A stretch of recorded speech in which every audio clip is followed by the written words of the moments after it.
We all have moments when we feel like we are not enough. Moments when a voice inside whispers, "You're not good enough. You don't belong."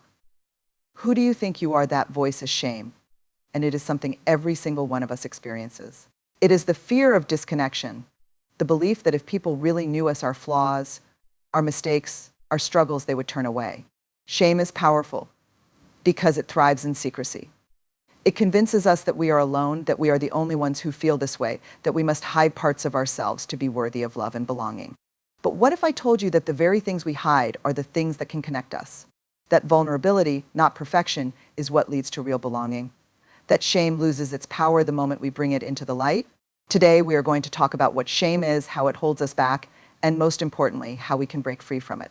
Because when we stop letting shame control our lives, we open the door to something far greater: courage, connection, and the freedom to be exactly who we are.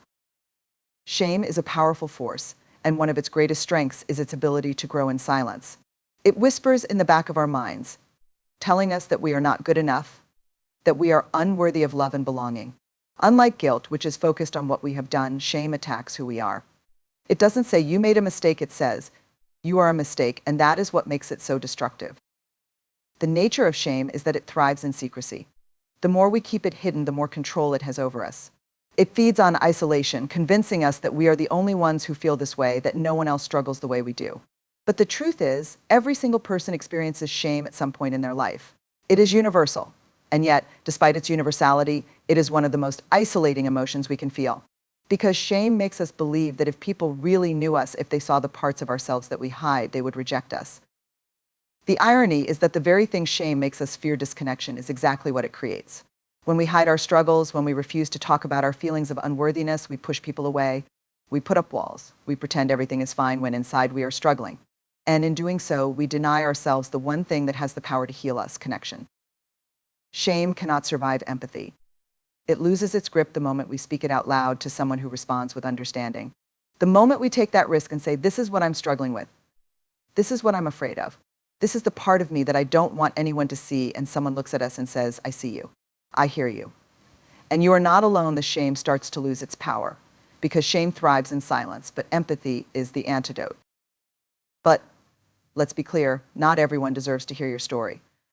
Sharing your shame with someone who responds with judgment, criticism, or dismissal can actually reinforce it. That's why it's so important to choose the right people who have earned the right to hear your truth. These are the people who will hold space for you, who will listen without trying to fix you, who will remind you that you are worthy even in your most vulnerable moments. Empathy is not about giving advice or trying to solve someone's problems. It's about being present.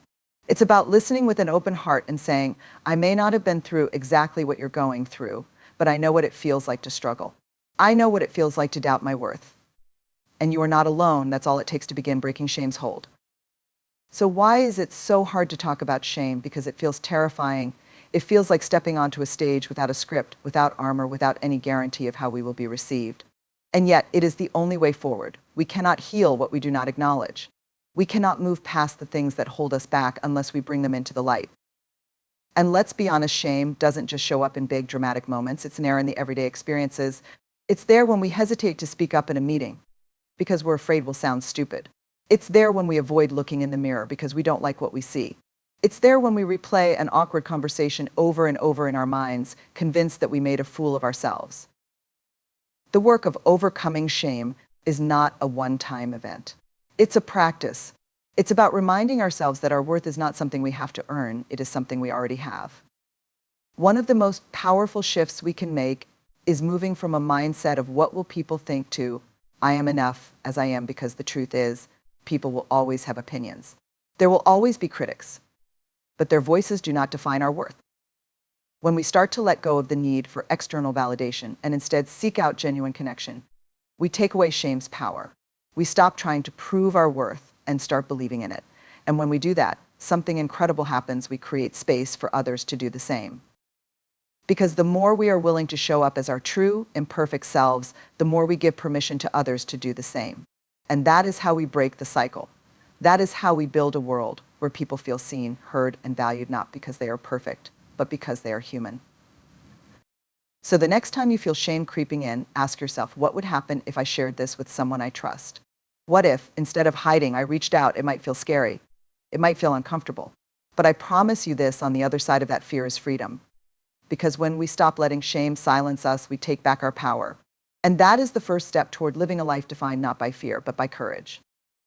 We are taught from an early age that vulnerability is something to be avoided. We associate it with weakness, with exposing ourselves to harm, with opening the door to criticism or rejection. We are told to toughen up, to never let them see us sweat, to keep our emotions in check. Society often glorifies strength in terms of power, control, and self-sufficiency, reinforcing the idea that vulnerability is something to suppress rather than embrace. But what if we have it all wrong? Think about the moments in life that truly matter, the moments of deep connection, love, creativity, and personal growth. Every single one of those moments requires vulnerability. To fall in love, we must be willing to let someone see us for who we truly are, without the guarantees of acceptance or reciprocity. To create something new, we must risk failure and rejection. To chase a dream, we must be willing to step into the unknown with no promise of success. To speak up, to stand out, to advocate for something we believe in, we must be willing to face criticism. Every act of courage, every great achievement, every moment of deep human connection is rooted in vulnerability. But vulnerability is terrifying because it requires us to show up without our armor. It means admitting that we don't have all the answers, that we don't always have it together. We have fears, doubts, and insecurities. And that kind of honesty can feel risky. It can feel like standing on a stage, completely exposed, not knowing how the audience will respond. But the alternative, shutting ourselves off from vulnerability, is even more dangerous. When we refuse to be vulnerable, we build walls. We protect ourselves from rejection. But in doing so, we also block ourselves from love. We avoid failure, but we also miss opportunities for success. We stay safe, but we never truly feel alive. Many people confuse vulnerability with oversharing, but they are not the same thing. Vulnerability is not about exposing every detail of our lives to everyone we meet. It is about showing up authentically in the right spaces with the right people and allowing ourselves to be seen. It is about being honest about our struggles instead of pretending we have it all figured out. It is about asking for help when we need it instead of trying to handle everything alone. Perfectionism is one of the biggest barriers to vulnerability. When we strive for perfection, we are essentially trying to protect ourselves from judgment and shame. We think that if we can be flawless, we will be immune to criticism. But perfectionism is an illusion. No matter how hard we try, we will never be perfect. And the pursuit of perfection only serves to rob us of joy, creativity, and connection. The people who love us do not love us because we are perfect. They love us because we are real. They love us not despite our imperfections, but because of them. In a world that often prioritizes appearances over authenticity, choosing vulnerability is an act of rebellion. It is choosing to show up as we are, instead of who we think we should be. It is choosing to speak our truth, even when our voice shakes. It is choosing to risk failure in the pursuit of something meaningful. It is choosing to embrace uncertainty instead of avoiding it. And the most powerful thing about vulnerability is that it is contagious. When we see someone else show up with honesty and courage, it gives us permission to do the same. It reminds us that we are not alone in our struggles, that it is okay to not have everything figured out, that being human is messy and imperfect and beautiful. One of the hardest things about vulnerability is that there are no guarantees. There is no way to ensure that if we open our hearts, they won't be broken. There is no way to guarantee that if we put ourselves out there, we won't be rejected. Vulnerability is not about certainty, it is about risk. It is about showing up anyway, despite the fear. And that is what makes it so powerful. Because true courage is not the absence of fear, it is the willingness to act in spite of it. Vulnerability is also the foundation of resilience. When we embrace vulnerability, we become more adaptable, more open to growth, more capable of handling setbacks. We learn that failure is not a reflection of our worth, but simply a part of the process.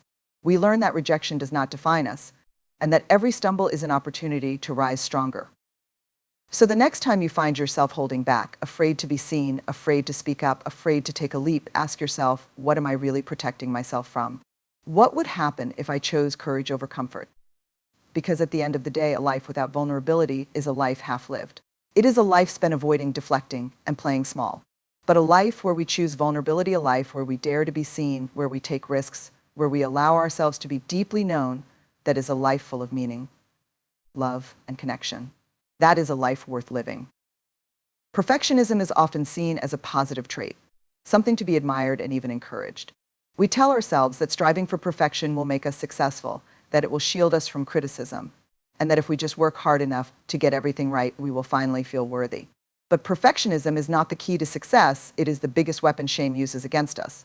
It is not about self-improvement or striving for excellence. It is about trying to earn approval and avoid rejection. It is the belief that if we can just be flawless, we will never be judged, never be embarrassed, never feel like we are not enough. The problem is that perfection is an impossible standard. No matter how much we achieve, how much we control, how much we try to shape ourselves into what we think we should be, there will always be something that isn't quite right. And even if we do manage to meet the impossible expectations we set for ourselves, the reward is never what we hope it will be. Because perfectionism is not driven by a desire for growth, it is driven by fear. The fear of failure, the fear of making mistakes, the fear of not being loved or accepted. When we live our lives through the lens of perfectionism, we are constantly waiting. We are waiting until we look a certain way, until we have the right job, until we reach a certain milestone, until we feel like we have finally earned the right to be happy. But that moment never comes because the goalpost is always moving. Perfectionism keeps us in a cycle of never feeling good enough, no matter how much we accomplish. And worse, it stops us from trying new things, from taking risks, from showing up fully in our own lives. It convinces us that unless we can do something perfectly, we shouldn't do it at all. This is where shame comes in. Perfectionism and shame go hand in hand, because when we inevitably fall short of perfection, shame is there to tell us that we have failed not just at a task, but as a person.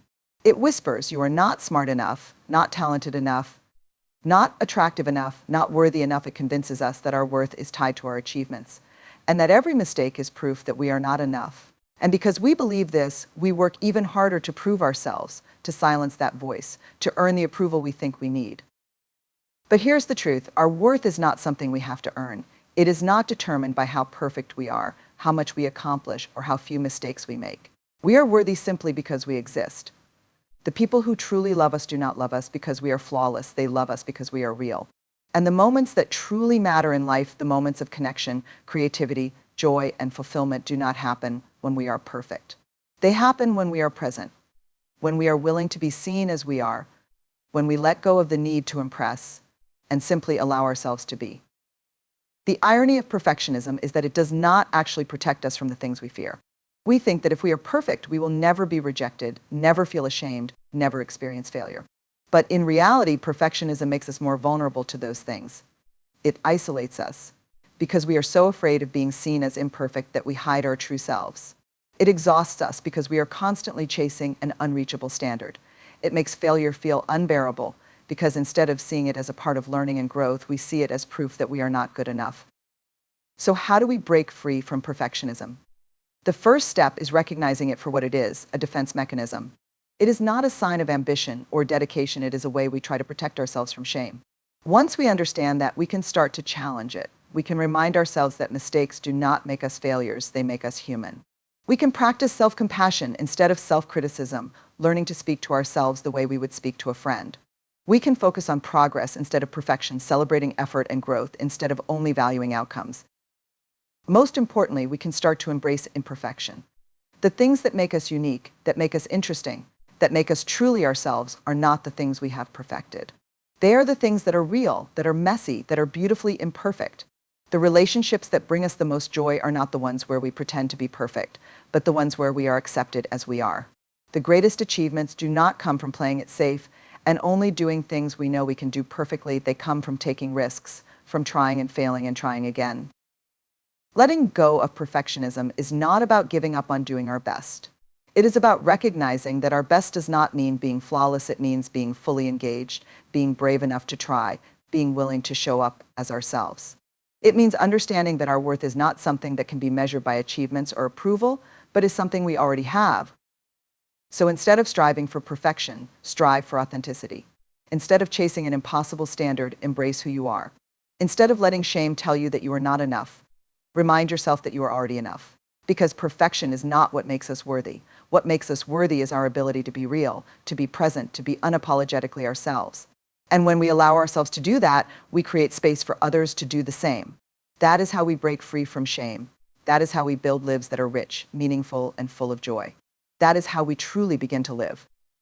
Shame and guilt are often confused, but they are fundamentally different emotions with very different impacts on our lives. Guilt is what we feel when we have done something wrong or acted in a way that goes against our values. It is focused on behavior, on actions that we regret, on things we can take responsibility for and make amends. Guilt says, I did something bad. Shame, on the other hand, is much deeper, much more personal. It does not focus on what we have done, but on who we are. Shame says, I am bad. It is not about a single mistake or action. It is about believing that we, at our core, are unworthy, broken, or fundamentally not enough. The distinction between guilt and shame is critical because one is constructive and the other is destructive. Guilt can be a positive force. It can motivate us to make things right, to apologize, to learn from our mistakes, and to grow. It is an acknowledgement that our actions had consequences and that we have the power to do better.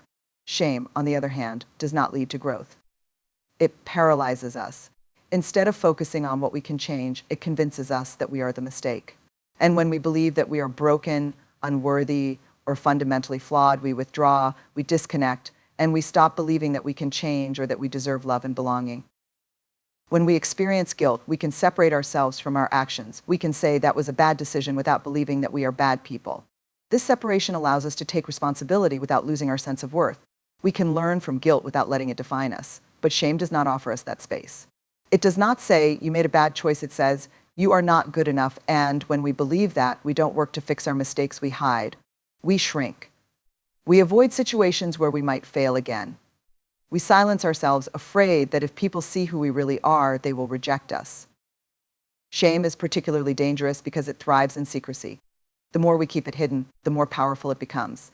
It convinces us that we are alone in our struggles, that no one else has made the same mistakes, that no one else has the same fears or insecurities. But the truth is, shame is universal. Every single person experiences it. The difference is how we deal with it. Those who are able to recognize shame, talk about it, and separate it from their sense of worth are the ones who are able to move past it. Those who keep it buried, who let it fester in silence, find themselves trapped by it.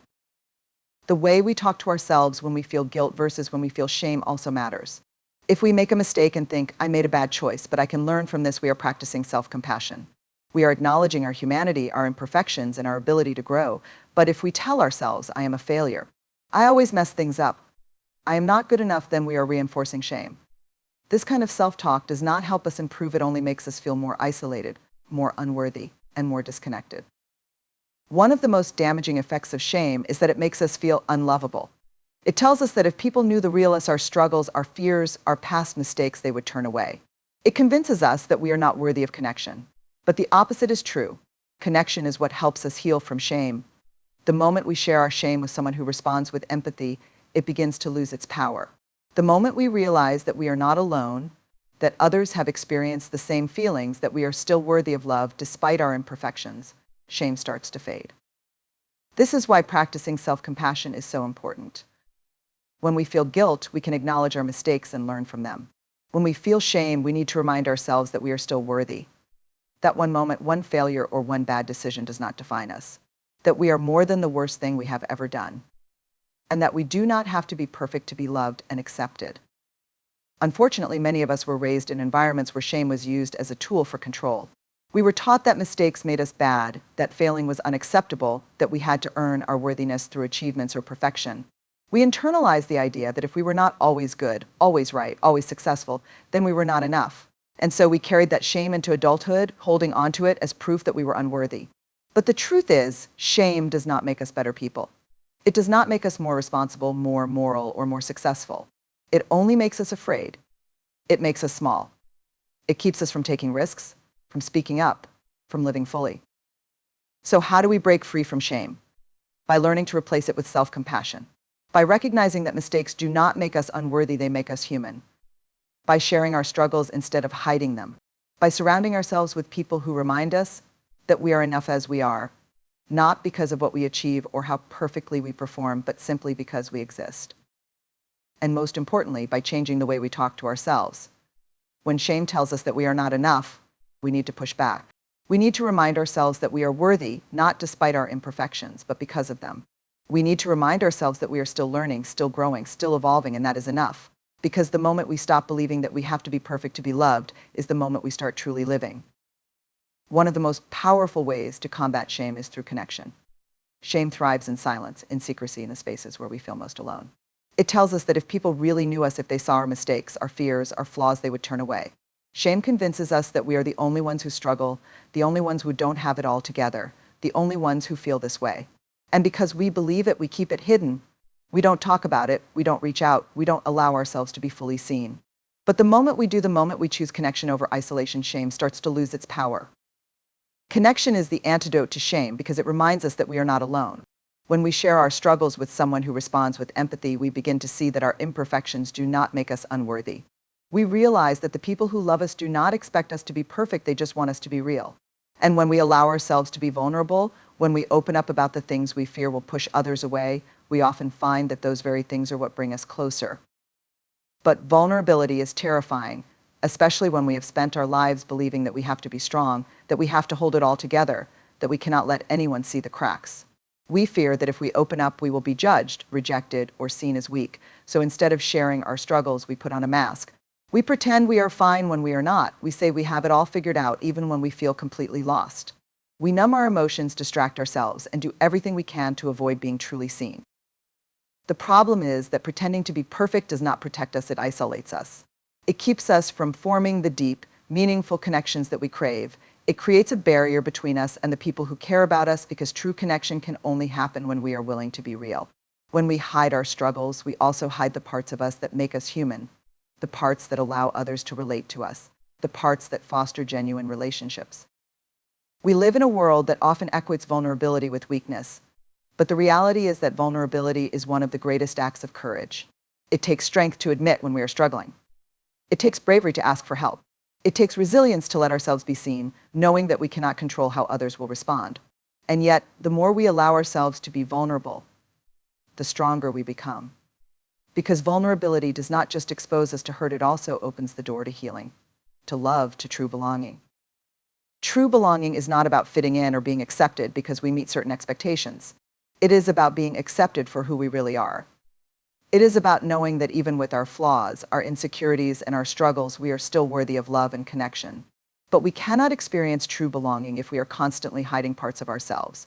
If we spend our lives trying to be who we think others want us to be, we may be accepted, but we will never feel truly seen. And there is nothing lonelier than being surrounded by people who do not know the real us. Empathy is one of the most powerful tools we have in the fight against shame. When someone shares their struggles with us, our response matters. If we meet them with judgment or criticism, we reinforce their shame. But if we respond with empathy, with understanding, with kindness, with the simple acknowledgement that they are not alone, we create space for healing. We let them know that their worth is not tied to their mistakes, that their struggles do not make them unlovable, that they are seen and valued just as they are. We often think that we need to have the right words, the perfect advice, or a solution to offer when someone shares something painful with us. But the truth is, the most powerful thing we can do is simply be present, to listen, to say, I hear you, I see you, I understand, to remind them that they are not alone. Because the opposite of shame is not perfection, it is connection. The more we practice vulnerability, the more we give others permission to do the same. When we share our struggles, we create space for others to open up about theirs. When we stop pretending to have it all together, we allow others to do the same. And in doing so, we break the cycle of shame, replacing it with something far more powerful, genuine, wholehearted connection. Shame tells us that we must suffer in silence, but the truth is, we heal in connection. We find strength in community. We build resilience through relationships. The moment we stop hiding, the moment we choose to share our struggles with someone who meets us with empathy instead of judgment, we take away shame's power. We remind ourselves that we are not alone. We remind ourselves that we are enough. And in that moment, we begin to set ourselves free. Resilience in the face of shame is not about avoiding shame altogether. It is about developing the ability to recognize it, move through it, and refuse to let it define us. Shame is a universal experience, something every person faces at some point. But while we cannot eliminate it from our lives, we can learn to build resilience against it, to stop it from controlling our choices, silencing our voices, or keeping us from showing up as our true selves. Shame resilience is the ability to move through shame with courage, to name it, to talk about it, and to separate it from our sense of worth. One of the most important steps in building shame resilience is recognizing shame when it shows up. Shame is sneaky. It often disguises itself as self-doubt, perfectionism, or the fear of rejection. It creeps in when we compare ourselves to others, when we replay past mistakes in our heads, when we tell ourselves that we are not enough. Shame does not always come in the form of a clear, overwhelming emotion. Sometimes it is subtle, a nagging voice in the back of our minds that whispers, "You don't belong here. You're not good enough. Who do you think you are?" If we do not recognize it for what it is, we accept it as truth. We let it dictate our actions, our relationships, our willingness to take risks. But the moment we name it, this is shame, this is not truth. This is not who I am, we begin to take back our power. Shame thrives in secrecy, which means the second step in building resilience is talking about it. The more we keep shame hidden, the stronger it becomes. It convinces us that we are alone in our struggles, that no one else has ever felt this way, that we are somehow uniquely flawed. But when we share our experiences with someone we trust, shame starts to lose its grip. Connection weakens shame. Speaking about it out loud takes away its secrecy, its ability to make us feel isolated. When we hear someone say, "Me too, I've been there," you are not alone, we realize that shame is not proof of our unworthiness, it is simply part of being human. Self-compassion is another key to shame resilience. Shame tells us that we must be perfect to be worthy, that mistakes define us, that our flaws make us unlovable. But self-compassion reminds us that we are allowed to be imperfect. It means treating ourselves with the same kindness we would offer to a close friend. When a friend comes to us feeling ashamed, we do not tell them they are worthless. We do not say, "You should have known better. You are a failure. No one will ever love you," and yet, that is often how we speak to ourselves. Practicing self-compassion means replacing those shame-filled thoughts with words of kindness. It means saying, "I made a mistake, but that does not make me a bad person. I am learning. I am growing. I am enough as I am." Setting boundaries is also an important part of shame resilience. Some people, environments, or relationships fuel shame rather than diminish it. If we are surrounded by people who constantly criticize us, who make us feel small, who reinforce the idea that we are not enough, then we must recognize that their words are not truth. We do not have to accept shame from others. We do not have to carry their expectations, their judgments, or their opinions as if they define us. Building resilience means learning to say, "That does not belong to me. I will not carry that shame." Resilience also requires us to rewrite the stories we tell ourselves. Shame often comes from the narratives we have internalized, messages we picked up in childhood, experiences that shaped how we see ourselves, societal expectations that tell us who we are supposed to be. If we grew up in an environment where love felt conditional, where mistakes were punished instead of used as opportunities to learn, we may have internalized the belief that we are only worthy when we perform, achieve, or please others. If we have experienced rejection, we may carry the belief that we are not lovable. If we have been told we are not enough, we may believe it as fact, but we have the power to change those narratives. We can challenge the voices that tell us we are unworthy. We can ask ourselves, where did this belief come from? Is it true? Is it helping me? Or is it holding me back? We can choose to create a new story, one that is built on self-worth, courage, and authenticity. Another important part of shame resilience is learning to embrace failure as part of growth. Shame tells us that failing makes us unworthy. But the truth is, failure is necessary. Every person who has ever accomplished something meaningful has failed along the way. Every artist, leader, innovator, and creator has faced setbacks. The difference is that they did not allow shame to stop them. They did not let the fear of failure keep them from trying. Resilience means choosing to show up, even when there is a risk of falling short. It means reminding ourselves that our worth is not tied to success or perfection. It is found in the willingness to try, to learn, and to keep going. Finally, shame resilience is about choosing authenticity over approval. Shame often convinces us to hide, to conform, to be what we think others want us to be. But the cost of that is losing ourselves. We cannot experience true joy, fulfillment, or connection if we are constantly pretending. Resilience means choosing to be seen, even when it is uncomfortable. It means showing up as ourselves, even when there is a risk of judgment. It means saying, "This is who I am, and I am worthy, just as I am." Shame resilience is not about eliminating shame from our lives. It is about refusing to let it control us. It is about recognizing it, naming it, talking about it, and choosing self-compassion over self-criticism. It is about rewriting the narratives that keep us small, setting boundaries that protect our worth, and embracing failure as part of our growth. Most of all, it is about choosing connection, courage, and authenticity over fear. Because when we stop letting shame dictate our lives, we create space for something far more powerful: joy, belonging, and the freedom to be exactly who we are.